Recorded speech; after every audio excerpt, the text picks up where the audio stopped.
Hello everyone, आप सभी का स्वागत है हमारे इस यूट्यूब चैनल पर। और ये जो NTPC CBT 2 का 9 मई 2022 को जो शिफ्ट सेकंड हुई थी, शिफ्ट सेकंड लेवल 6, उसका ये पार्ट सेकंड है, पार्ट सेकंड। और हमने इसमें पार्ट फर्स्ट में मैथ और रीजनिंग के जितने भी प्रश्न थे वो क्वेश्चन नंबर 63 तक पूरे डिस्कस कर लिए थे कि किस तरीके से आपको एग्जाम में इनको हल करना था। आज हम इसके क्वेश्चन नंबर 64 से लेकर के 120 तक जितने भी मैथ्स और रीजनिंग के क्वेश्चन हैं उनको एक आसान तरीके से देखेंगे कि किस तरीके से आपको एग्जाम में हल करना था और क्या आपकी अप्रोच रहनी चाहिए।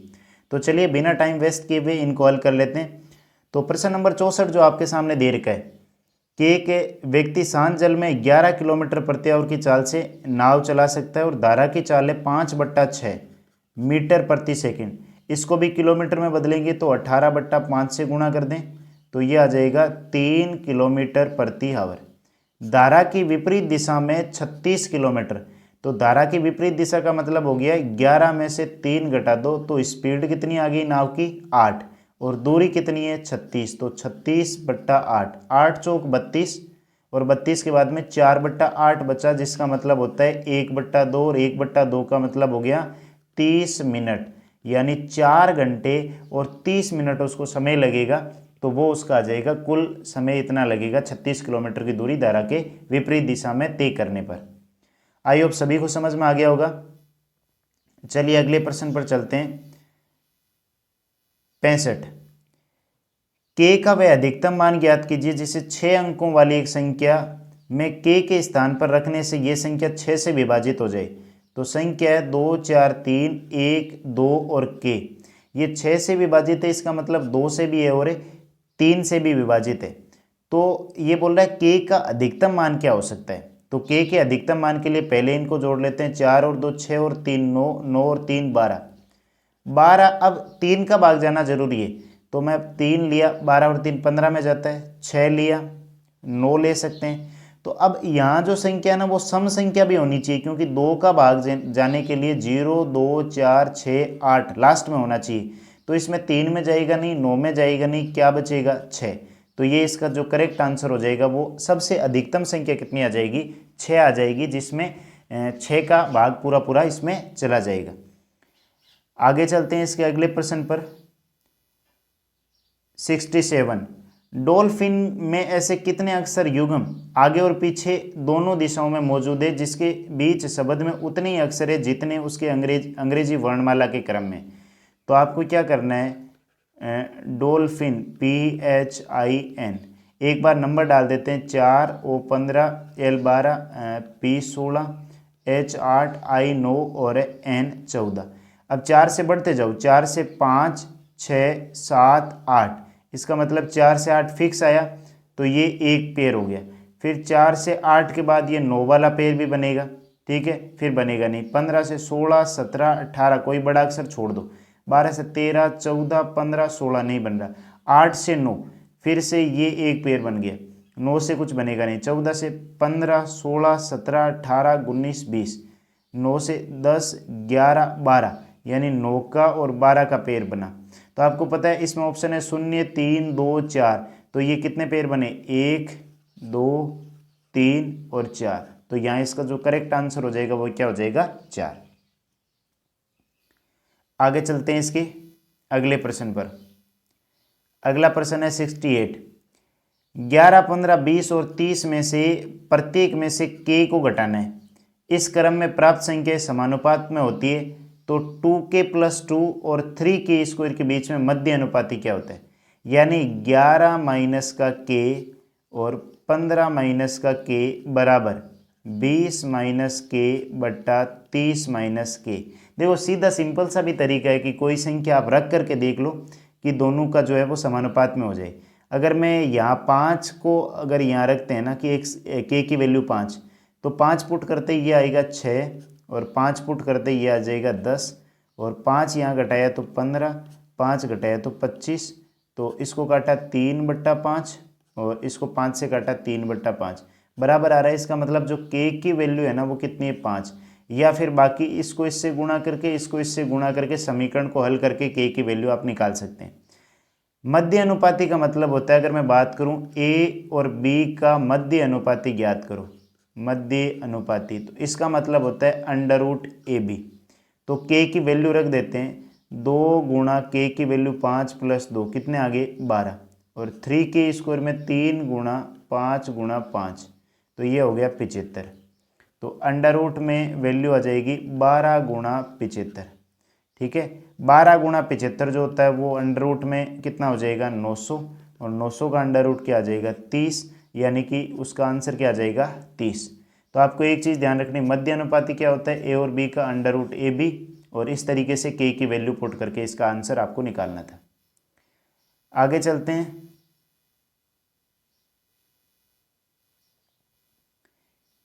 सेवेंटी निश्चित कूट भाषा में, पहली शिफ्ट में भी अपन ने देखा था इस टाइप के प्रश्न आए थे। इसमें बोला आर और आउट के लिए कूट शब्द क्या है, किसके लिए, आर के लिए और आउट के लिए। देखो आर ये रहा, आउट ये रहा, 2 ये रहे यहाँ पर, इसके साथ में योर, देखो यहाँ पर योर पर मैं ये लाइन खींच रहा हूँ, यहाँ पर भी योर कॉमन आ रहा है, रिजल्ट कॉमन आ रहा है, यहाँ भी रिजल्ट कॉमन आ रहा है। इसका मतलब 2 वर्ड कॉमन आएंगे, तो 2 वर्ड कौन से, TW TW, PU PU। तो और आर और आउट का क्या बचा, SR और EN। तो SR और EN जिस ऑप्शन में है वो आपका आंसर हो जाएगा। तो यही रहा SR और EN। बस केवल इन 2 की तुलना करनी थी। 71, एक कमरे में 4 व्यक्ति बैठे हैं। जब कोई प्रश्न पूछा जाता है तो उनमें से प्रत्येक व्यक्ति 2 उत्तर देता है। उन चारों में से केवल 2 व्यक्ति एक सही उत्तर देते हैं और एक गलत उत्तर देते हैं, जबकि अन्य 2 व्यक्ति दोनों उत्तर गलत देते हैं। आज के दिन के बारे में पूछे जाने पर व्यक्ति एक कहता है कि आज बुधवार। अगर पहले व्यक्ति की मैं बात करूं तो पहला व्यक्ति कहता है या तो बुधवार दीर्घ है या फिर आपका दीर्घ है रविवार। यानी कि दूसरा व्यक्ति क्या बोलता है, दूसरा व्यक्ति कहता है कि या तो आज है सोमवार और या फिर है शनिवार। ठीक है, उसके बाद में तीसरा व्यक्ति, ये तीसरा व्यक्ति यहाँ कहता है मंगलवार या शुक्रवार। तो यहाँ पर इसने कहा तीसरे व्यक्ति ने या तो मंगलवार दीर्घ है या क्या दीर्घ है, शुक्रवार दीर्घ है। फिर अगर मैं बात करूँ चौथे व्यक्ति की, तो चौथे व्यक्ति ने कहा कि या तो गुरुवार है या बुधवार है। तो इसने कहा या तो गुरुवार है या फिर क्या दीर्घ है आपका बुधवार दीर्घ है। अब इसने कहा कि 2 व्यक्ति ने सही आंसर दिया, 2 व्यक्ति ने सही, इसका मतलब 2 जो एक ऐसा बार होगा जो 2 बार आएगा, 2 बार आएगा। अब देखो यहाँ ऐसा कौन सा वार है, तो बुधवार जो वार है ना यहाँ पर भी है और बुधवार वार यहाँ पर भी है। बाकी ऐसा कोई सा भी वार नहीं है जो 2 बार आ रहा है। तो इसका जो करेक्ट आंसर हो जाएगा वो क्या हो जाएगा, बुधवार इसका सही उत्तर हो जाएगा।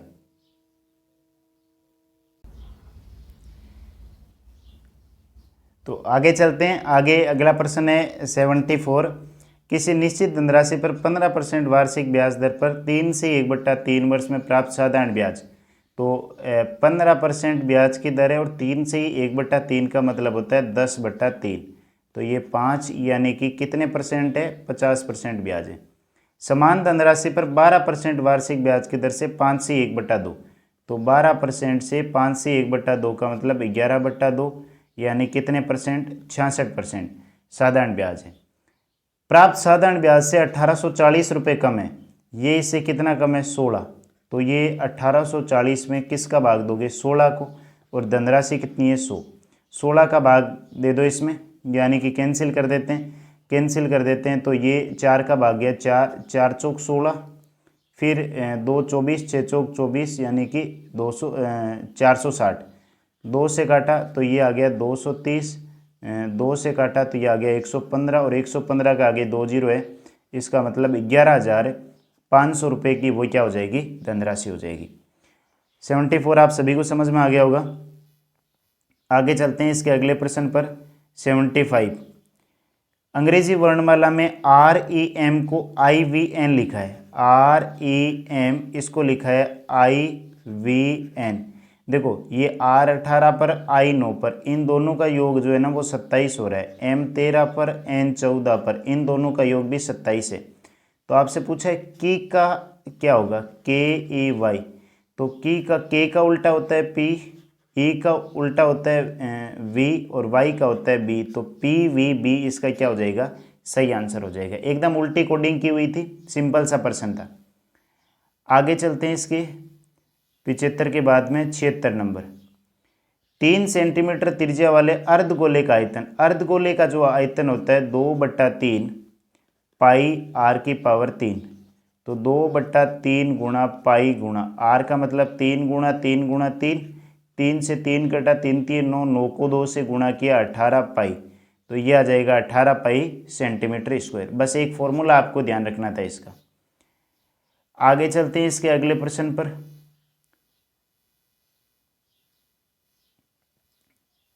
79। किसी घन के मुख्य विकिरण की लंबाई 12 सेंटीमीटर है तो घन का आयतन क्या होगा। अगर मैं एक घन की बात करूं, मान लो इस तरीके से आपको एक घन दे रखा है। इस घन का मुख्य विकिरण यानी इस पॉइंट से लेकर के इस पॉइंट तक ये जो मुख्य विकिरण होता है A√3 होता है और ये दे रखा है 12। तो A जो होती है वो घन की भुजा होती है, तो 12√3, √3 का जब इसमें भाग देंगे ना तो ये आ जाएगा 4√3। भुजा 4√3 है, घन का आयतन होता है भुजा की पावर 3। तो 4 गुणा 4 गुणा 4 ये तो 3 बार आएगा, √3 भी 3 बार आएगा। तो √3 और √3 गुणा होंगे और √3 गुणा होंगे, तो ये तो 3 हो जाएगा, ठीक है। और ये हो जाएगा 64 गुणा 3 और 64 को 3 से करेंगे 192√3।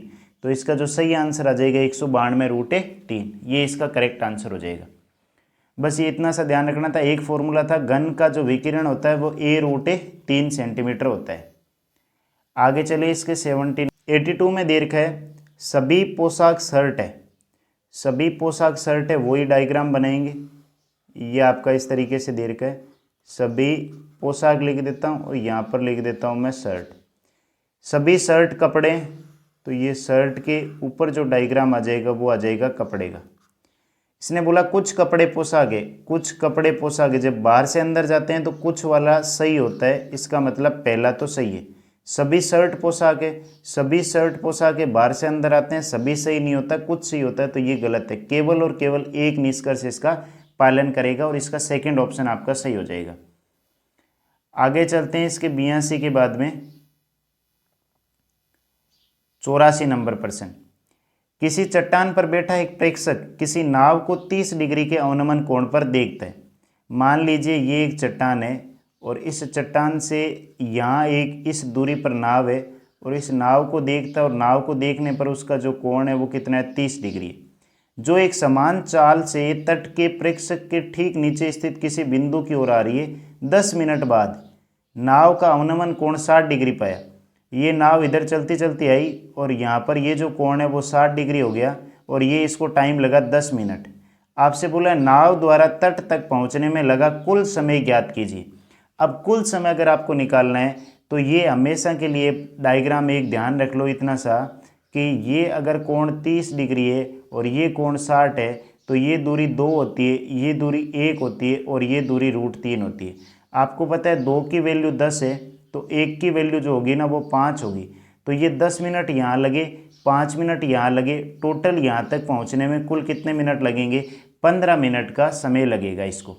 ये इतना सा आपको ध्यान रखना था, ये बहुत ही इम्पोर्टेंट आपका पॉइंट है, इसको आप नोट कर लेना कॉपी में। आगे चलिए इसके 84 के बाद में 84 के बाद में जो अगला प्रश्न आपका आ रहा है वो अगला प्रश्न आपका है 89। ये रीजनिंग का है।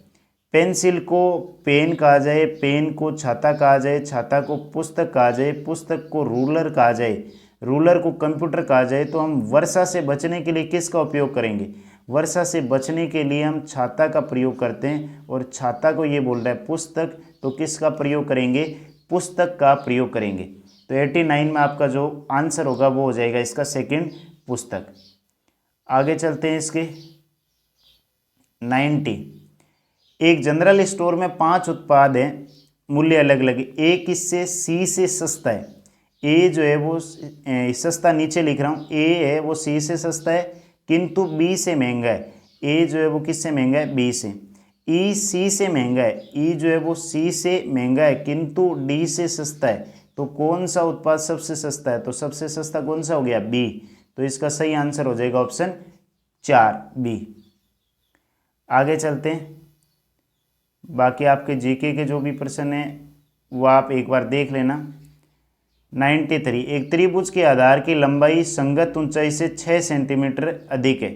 त्रिभुज का क्षेत्रफल होता है 1/2 आधार गुणा ऊंचाई, और ये त्रिभुज का क्षेत्रफल दे रखा है 108, और ऊंचाई से 6 सेंटीमीटर अधिक है। ऊंचाई x है ना, तो वो x + 6।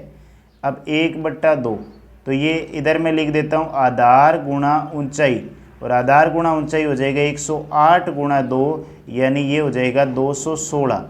अब 216 को आपको इसको डिवाइड करना है। 216 जो होता है वो होता है 6 × 6 × 6। तो इसको मैं अगर ऐसे लिख दूं 18 × 12 तो भी चलेगा, यानी एक भुजा 12 और एक भुजा कितनी है? 18। क्या इनमें डिफरेंस कितने का है? 6 का, और यही आपको दे रखा था 6 का डिफरेंस है। तो यहाँ से त्रिभुज के आधार की लंबाई जो होगी, आधार जो है वो लंबा होगा 18 का, तो आपका जो करेक्ट आंसर आ जाएगा 18 सेंटीमीटर। आगे चलते हैं इसके 94। इस सीरीज का आपको मान निकालना था 132 से 129 हुआ, तो 3 का अंतर आया। 129 से 124 5 का, फिर 7 का, फिर 9 का, अब कितने का? 11 का। तो 108 में से 11 घटाएंगे तो आपका क्या आ जाएगा? 97। तो ये इसका सही आंसर हो जाएगा 97। आगे चलते हैं 96। 4 पैटर्न दे रखे हैं, 4 में से 3 समान है, एक अलग है। 729 जो होता है वो 9 का क्यूब होता है, 512 8 का क्यूब, 125 5 का क्यूब। देखो 10 से एक संख्या कम है 9, 9 से एक कम है 8, 6 से कम है 5, ये होता है 7 का क्यूब, जबकि ये 5 से ज़्यादा है। तो ये 3 तो समान है और ये एक अलग है, तो ये इसका आंसर हो जाएगा 4 नंबर। 97। सुजाता की वर्षगांठ किस दिन है? टॉम को ठीक से याद है कि उसकी वर्षगांठ मंगलवार के बाद में किंतु शनिवार से पहले, और अनु को ठीक से याद है कि उसकी वर्षगांठ गुरुवार से पहले किंतु सोमवार के बाद में। तो इनके बीच में जो है ना, इसके बाद में बुधवार आएगा, तो ये वर्षगांठ जो है वो बुधवार की होगी। लेकिन ये निष्कर्ष कब निकाला जा सकता है? ये निष्कर्ष तभी निकाला जा सकता है जब ये दोनों कथन एक साथ आ जाए। इसका मतलब इस प्रश्न को हल करने के लिए मुझे ये दोनों कथन एक साथ चाहिए। तो मैं कह सकता हूँ कथन 1 और कथन 2 दोनों मिलकर प्रश्न का उत्तर देने के लिए पर्याप्त होंगे। ठीक है, ऐसा प्रश्न पीछे आया हुआ था, अपन ने इसको किया था। आगे अगला प्रश्न है 98। रेखा पूर्व की ओर मुख करके खड़ी है, 90 डिग्री दाएं मुड़ी। एक तो दे रखा है 90 डिग्री दाएं मुड़ा, फिर वामावर्त दिशा में 45 डिग्री। वामावर्त दिशा का मतलब क्या होता है? देखो, जैसे यहाँ से अगर कोई व्यक्ति ऊपर जा रहा है, इसका बायां इधर होता है, ठीक है, और इसी को बोलते हैं घड़ी की दिशा। घड़ी की बाएं की तरफ होगा घड़ी की विपरीत दिशा, विपरीत दिशा, और विपरीत दिशा को ही हम बोलते हैं वामावर्त। ठीक है, तो ये बाएं घुमा, इसका मतलब मैं यहाँ लिख सकता हूँ 45 डिग्री बाएं। ठीक है, फिर दक्षिणावर्त दिशा में 90 डिग्री। अब वामावर्त ये होगा बाएं और दक्षिणावर्त होगा दाएं, तो ये 90 डिग्री दाएं। तो दाएं और दाएं 180 और 45 बाएं। 180 में से 45 माइनस करेंगे तो ये बचेगा 135 डिग्री दाएं। अब उसका मुख किस दिशा में? पहले किधर था? पूर्व में था। पहले मुख इधर पूर्व में था, अब दाएं मुड़ रही है। दाएं का मतलब नीचे, ये 90 और ये 45, 135। इधर होगा मुख, इधर आपको पता है पश्चिम दिशा होती है, इधर दक्षिण दिशा होती है, तो मुख होगा दक्षिण पश्चिम में। तो ये इसका सही आंसर हो जाएगा दक्षिण पश्चिम। बस इतना सा ये ध्यान रखना है। वामावर्त और दक्षिणावर्त का नहीं समझ में आया तो एक बार वापस पीछे करके देख लो, और इसको कॉपी में नोट कर लो, ये चीज़ें आपको कन्फ्यूज़ करती है एग्ज़ाम में। आगे चलते हैं 98 के बाद में 99। 30 मीटर ऊंची एक मीनार के शीर्ष से एक व्यक्ति भूतल पर खेल रहे किसी बच्चे को 30 डिग्री के अवनमन कोण पर देख रहा है। देखो ओनियन और अवनमन कोण में कंफ्यूज नहीं होना है, दोनों बराबर ही होते हैं, ओनियन और अवनमन कोण। तो 30 मीटर ऊंची मीनार के एक शीर्ष से कोई व्यक्ति एक बच्चे को खेलता हुआ देखता है और उसका जो कोण है वो 30 है और ये है 30 मीटर ऊंची मीनार। मीनार के पाद बिंदु और बच्चे के बीच की दूरी कितनी होगी, ये दूरी पूछ रहा है। आपको पता है 30 के सामने 1 होता है, ये √3 होता है, ये 2 होता है, तो 1 की वैल्यू 30 है, तो √3 की जो वैल्यू होगी वो 30√3 हो जाएगी। तो इसका जो मान है वो 30√3 आ जाएगा, तो इसका सही आंसर हो जाएगा पहला। आगे चलते हैं, इसके अगला प्रश्न है 101। दो संख्याओं का योगफल 72 है और उन संख्याओं का अनुपात है 3:5। यहाँ इन दोनों का योग कितना है 8, तो 8 की जो वैल्यू है वो 72 है। दोनों धनात्मक संख्याओं के बीच का अंतर, इनका अंतर कितना है 2 का, तो 1 की वैल्यू हो जाएगी 72 में 8 का भाग दिया 9 और 2 की वैल्यू हो जाएगी 9 × 2 18, तो इसका सही आंसर हो जाएगा 18। आगे चलते हैं 102। औसत का पहली शिफ्ट में भी आया था सेम। 25 संख्याओं का औसत है 48.2, तो 48.2 को गुणा कर देते हैं 25 से। 25 × 2 = 50, 5 25 अंटे 200 और 5 205 20 100 और 20 120, ठीक है। तो ये गुणा कर दिया 482 को, तो ये कट गया, तो क्या बचा 1205, क्योंकि एक पॉइंट था ना, पॉइंट को हटा दिया। 10 का औसत 47 है, तो ये हो गई इनका योग 10 का 470। 12 का औसत 49 है, तो 49 को 12 से कर दो, 12 9 108, 10 12 चौक 48 और 10 58, 588, तो ये 8 8 7 15, 1058। तो इसमें से 1058 घटाओ, बाकी संख्याएं बचेगी। 15 में से 8 गए 7 6 147। अब बोला जो ये संख्याएं कितनी बची है, देखो 10 यहाँ हो गई, 12 यहाँ हो गई, 22 25 टोटल थी, तो ये 3 संख्याएं 147 है। और इसमें जोड़ा है 58 को और 69 को, 58 69 और शेष संख्याओं का औसत कितना होगा, तो इनको जोड़ दो। 24 2 8 9 8 17 274। अब ये संख्याएं देखो, 3 तो ये रही, 2 ये रही, 5, तो 274 में किसका भाग लगाओगे 5 का। 5 5 25, 2 24, 5 चौक 20, फिर कितना बचा 4 40, तो ये 8 पंजे 40, यानी कितना आ गया 54.8, इसका करेक्ट आंसर हो जाएगा। अगले प्रश्न पर चलते हैं 103। 6 व्यक्ति एक चर्चा में संलग्न है।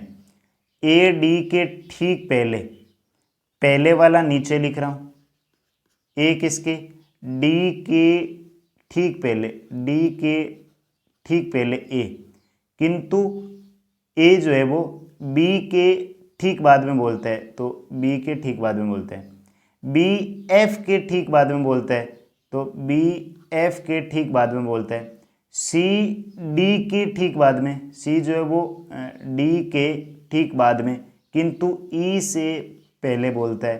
तो किसने चर्चा आरंभ की, तो सबसे पहले कौन बोला, एफ, तो यहाँ इसका सही आंसर हो जाएगा एफ। आगे चलते हैं, ये वाला पैटर्न ही आपका पूछा जा रहा था। जे ओ ए का लिखा GLB, जे ओ ए GLB, अगर मैं इसके नंबर डालूं 12 15 5 7 12, जे 10 पर होता है और बी 2 पर, कितने का अंतर है -3, तो लास्ट वाले को पकड़ लो बस, यहाँ से PGL 16 7 12, 3 का मतलब 13 और यहाँ से 4 और यहाँ 8, 13 पर होता है M, 4 पर D और सॉरी यहाँ 3 घटाएंगे 9, 9 पर होता है I, तो MDI इसका सही आंसर हो जाएगा। आगे चलते हैं इसके अगले प्रश्न पर 105। ए और बी किसी कार्य को 18,750 रुपये में करने का ठेका लेते हैं। ए इस कार्य को 20 दिन में पूर्ण कर सकता है और बी इस कार्य को 30 दिन में पूर्ण कर सकता है, सी की सहायता से वे इस कार्य को 8 दिन में पूरा करते हैं, तो सी को उसके कार्य के अनुपात में कितना भुगतान मिलेगा। 3 है ए बी सी, ए कर सकता है 20 में, बी कर सकता है 30 में, सी का पता नहीं है, लेकिन ए बी सी तीनों मिल करके कर सकते हैं 8 दिन में। तीनों का एलसीएम लिया मैंने, तो तीनों का एलसीएम मान लिया 120। 120 में 20 का भाग दिया, ए की समता आ गई 6, 30 का भाग दिया, समता आ गई 4, 8 का भाग दिया, समता आ गई 15। इसका मतलब इन तीनों का योग 15 होना चाहिए, तो 6 और 4 10 है, तो ये कितना आएगा 5। अब सी की जो रुपए बंटेंगे वो कार्य इसके अनुपात में होंगे, तो सी कितना कर रहा है 5, कितने में से, टोटल 15 में से, और गुणा रुपए कितने 18,750। 5 से काट दो 3, 3 का भाग दिया तो 6,250 रुपये इसका क्या आ जाएगा, आंसर आ जाएगा 6,250। आगे चलते हैं इसके अगले प्रश्न पर। 107, इसने बोला है कि ये कूट शब्द दे रखा है, 3 लाइनें दे रखी है, 3 में कूट है। योर एवरी मूव को PXTDU2 लिखा जाए तो उस कूट भाषा में ऑलवेज बेस्ट मेडिसिन को संभावित रूप से क्या लिखा जाएगा। ऑलवेज बेस्ट मेडिसिन, तो ये आपसे पूछा है। तो देखो यहाँ से अगर मैं बात करूँ कि इसमें बोला है ना ऑलवेज बेस्ट मेडिसिन, तो यहाँ अगर देखें ऑलवेज बेस्ट मेडिसिन, तो ये रहा ऑलवेज, तो इसमें आपको ऑलवेज दे रखा है और मेडिसिन, ठीक है, ब्रिंग। अगर मैं इनकी बात करूं किस किस की, ऑप्शन से हटा देते हैं क्योंकि पूरा निकालेंगे तो टाइम लगेगा। तो your every move, your every move इसका आपको दे रखा है, तो यहाँ से योर की अगर मैं बात करूं तो ये योर यहाँ पर है, योर यहाँ पर है, और बाकी इन दोनों में कॉमन नहीं है। इन दोनों में कॉमन क्या आ रहा है, इन दोनों में कॉमन आ रहा है यूटी, तो योर यहाँ पर नहीं है, इसका मतलब यूटी योर का है, योर का है यूटी, तो यूटी ऑप्शन में आएगा तो वो कैंसिल करेंगे, यूटी यहाँ दे रखा है, ये ऑप्शन तो हो नहीं सकता। इसके बाद में और देख लेते हैं, इसके बाद में आपको दे रखा है योर, योर के बाद में अगर बात करें ऑलवेज, तो इसमें दे ही रखा है, ऑलवेज दे रखा है, मेडिसिन भी दे रखा है। ब्रिंग की बात कर लेते हैं, यहाँ है ब्रिंग इसमें और यहाँ है ब्रिंग, बाकी कॉमन कुछ भी नहीं है। तो इन दोनों में जो कॉमन आ रहा है, इन दोनों में आपका कॉमन आएगा वाई ई, इसका मतलब ब्रिंग का वाई ई है, ब्रिंग का वाई ई है, तो वाई ई आएगा उसको भी कैंसिल करेंगे, ये वाई, ये वाई, ये भी कट जाएगा, तो एक ही ऑप्शन बचेगा OH SI और JO। बाकी आप एक एक को मिला करके भी कर सकते हैं, मैंने इस तरीके से इसको ऑप्शन एलिमिनेट करके भी आपको करना बता दिया। बाकी मिलाने वाले मैंने शिफ्ट फर्स्ट में और शिफ्ट सेकंड के पार्ट फर्स्ट में आपको करवा दिए हैं इस तरीके के। आगे चलते हैं 107 के बाद में 110 पर आ जाओ। 110 में कहा है इसने, पहला इसने कहा कम से कम 50% अंकों के साथ स्नातक होनी चाहिए, एक हर शिक्षा स्नातक की डिग्री होनी चाहिए, 1 जुलाई 2021 को उसकी आयु 21 वर्ष और कम से कम 32 वर्ष से अधिक नहीं होनी चाहिए। शिक्षा में परास्नातक उम्मीदवार के लिए स्कूल बोर्ड ऊपरी आयु सीमा में छूट दे सकता है। राहुल वर्मा एक प्रतिष्ठित स्कूल में पढ़ा रहे हैं, वह प्रथम श्रेणी स्नातक है, ये तो फुलफिल हो गई। वह 23 वर्ष के हैं, ये भी फुलफिल हो गई। जब उन्होंने पिछले स्कूल में शिक्षक के रूप में नौकरी शुरू की तो उन्होंने बीएड भी किया है, ठीक है, आयु सीमा की कोई बात नहीं, ये भी हो रही है। लेकिन ये जो है ना हर शिक्षा स्नातक की डिग्री, ये इसमें नहीं है, इसका मतलब ये जो दिए गए आंकड़े हैं वो निर्णय लेने के लिए इसमें क्या नहीं है, पर्याप्त नहीं है। तो ये इसका सेकंड ऑप्शन इसका हो जाएगा, क्योंकि बी वाला ऑप्शन यहाँ पर मैच नहीं कर रहा है, इसलिए आंकड़े पर्याप्त नहीं है इसके। चलिए आगे चलते हैं, बाकी ये इसके 4 ऑप्शन थे। 112 6 सहपाठी प्रत्येक ने एक प्रवेश परीक्षा में अलग अलग अंक प्राप्त किए। वी ने केवल टी और एक्स से अधिक प्राप्त किए। वी ने केवल किसने, टी और एक्स, मान लेते हैं टी और यहाँ पर मान लेते हैं एक्स के। अब इनमें से किसके कम है वो नहीं पता है। डब्लू ने केवल यू से कम अंक प्राप्त किए, तो यू से सिर्फ और सिर्फ डब्लू ने प्राप्त किए। एक्स ने सबसे कम अंक प्राप्त किए, तो ये सबसे नीचे आ गया। तीसरे अधिकतम अंक प्राप्त करने वाले ने 91 अंक प्राप्त किए, तो 6 थे ना, तो ये 3 हो गए और यू डब्लू और यहाँ पर आ गया टी, और टी ने 91 अंक प्राप्त किए और एक्स ने किए 72। निम्न में से कौन सा विकल्प वी के लिए सही है? तो वी ने ना 91 से तो कम और 72 से ज़्यादा अंक प्राप्त किए, तो 72 से कम 71 गलत हो गया, 91 से ज़्यादा 97 गलत हो गया, 104 गलत हो गया। क्या सही हो जाएगा? 80 अंक वी ने प्राप्त किए होंगे, तो ये वी के लिए दर्शा रहा है। आगे चलते हैं 112 के बाद में 114। किरण की शादी 20 वर्ष पूर्व हुई। आज किरण की आयु उसकी शादी के समय की आयु की 11/7 है।